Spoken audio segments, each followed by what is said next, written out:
देव, देखो चांद कितना सुंदर है आज। हाँ यार, पूर्णिमा की रात है ना। कहते हैं पूर्णिमा की रात जादुई होती है। जादुई मतलब?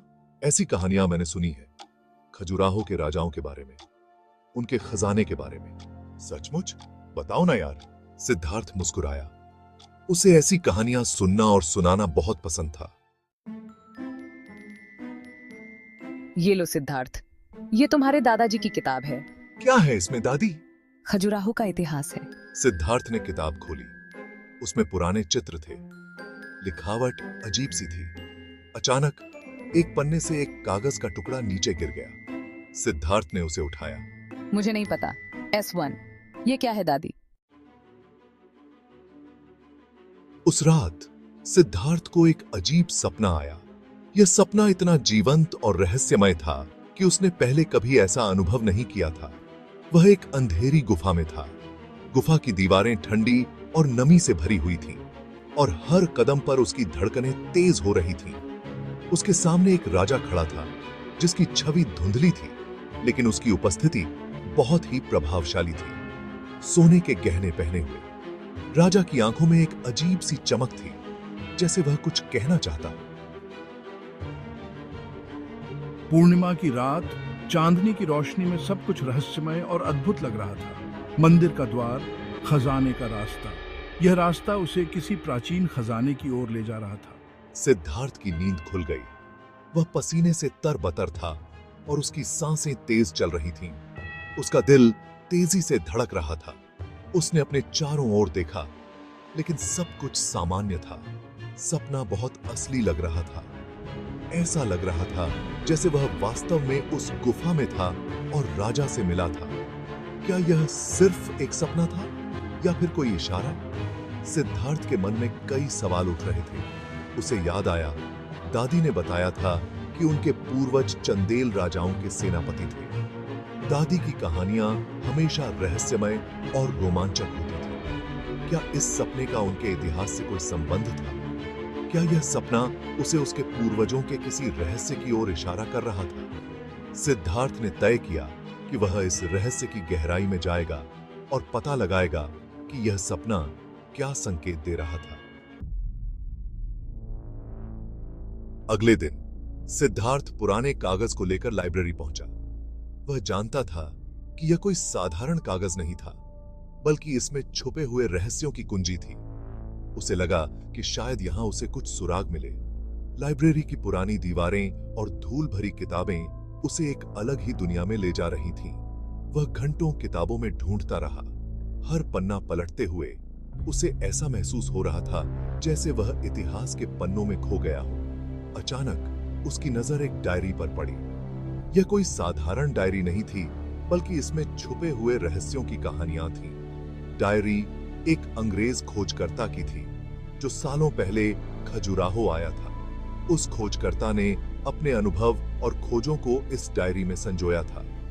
डायरी में लिखा था, मुझे यकीन है कि चंदेल राजाओं ने अपना खजाना मंदिरों के नीचे छुपाया था।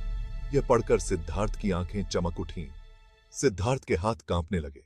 उसे यकीन नहीं हो रहा था कि वह एक ऐसे रहस्य के करीब पहुंच गया था, जिसके बारे में उसने केवल कहानियों में सुना था। क्या यह वही खजाना था जिसके बारे में उसके सपने में राजा ने बताया था? उसके मन में सवालों की बाढ़ आ गई। उसे अपनी खोज जल्दी से जल्दी पूरी करनी थी। वह जानता था कि समय कम है और उसे इस रहस्य को सुलझाने के लिए हर संभव प्रयास करना होगा। लाइब्रेरी की हर किताब, हर दस्तावेज अब उसके लिए महत्वपूर्ण हो गया था। सिद्धार्थ ने ठान लिया था कि वह इस खजाने को ढूंढकर ही दम लेगा। उसकी आंखों में एक नई चमक और दिल में एक नई उम्मीद जाग उठी थी।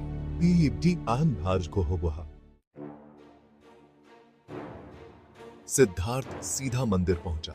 यह मंदिर माता पार्वती को समर्पित था, जिन्हें मातंगेश्वरी भी कहा जाता है। वह मंदिर के हर कोने को ध्यान से देखने लगा। उसे कुछ तो खास ढूंढना था। तभी उसकी नजर मंदिर की दीवार पर बने एक शिलालेख पर पड़ी। यह संस्कृत में लिखा था। सिद्धार्थ को संस्कृत थोड़ी बहुत आती थी।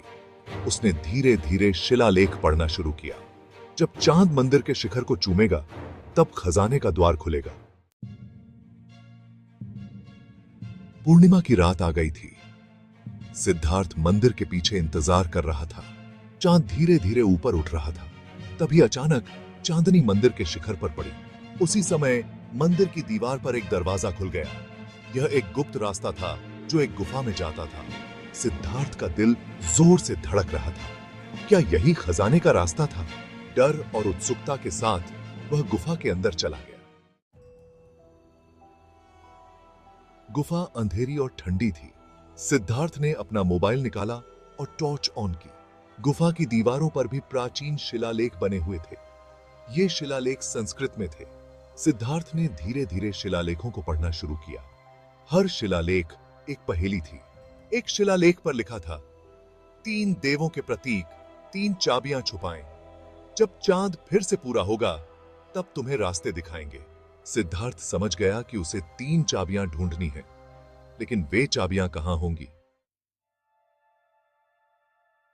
सिद्धार्थ अगले पूर्णिमा की रात का बेसब्री से इंतजार करने लगा। उसे 3 चाबियां ढूंढनी थीं। उसने फिर से शिलालेखों को ध्यान से पढ़ा। 3 देवों के प्रतीक। तभी उसे याद आया, खजुराहो के मंदिरों में 3 मुख्य देवी देवताओं की मूर्तियां हैं, ब्रह्मा, विष्णु और महेश। क्या चाबियां इन मंदिरों में छुपी हो सकती हैं? पूर्णिमा की रात आते ही सिद्धार्थ तीनों मंदिरों में गया। वह घंटों मंदिरों के अंदर ढूंढता रहा। आखिरकार उसे तीनों मंदिरों में देवी देवताओं की मूर्तियों के पास 3 चाबियां मिल गईं। सिद्धार्थ गुफा में वापस आया। उसने गुप्त दरवाजे पर तीनों चाबियां लगाईं। दरवाजा धीरे धीरे खुलने लगा, लेकिन अंदर एक और रहस्य उसका इंतजार कर रहा था। दरवाजे के पीछे एक भूल भुलैया थी। सिद्धार्थ भूल भुलैया में घुसा। यह भूल भुलैया सदियों पुरानी थी और इसके रहस्यों के बारे में कई कहानियां प्रचलित थीं।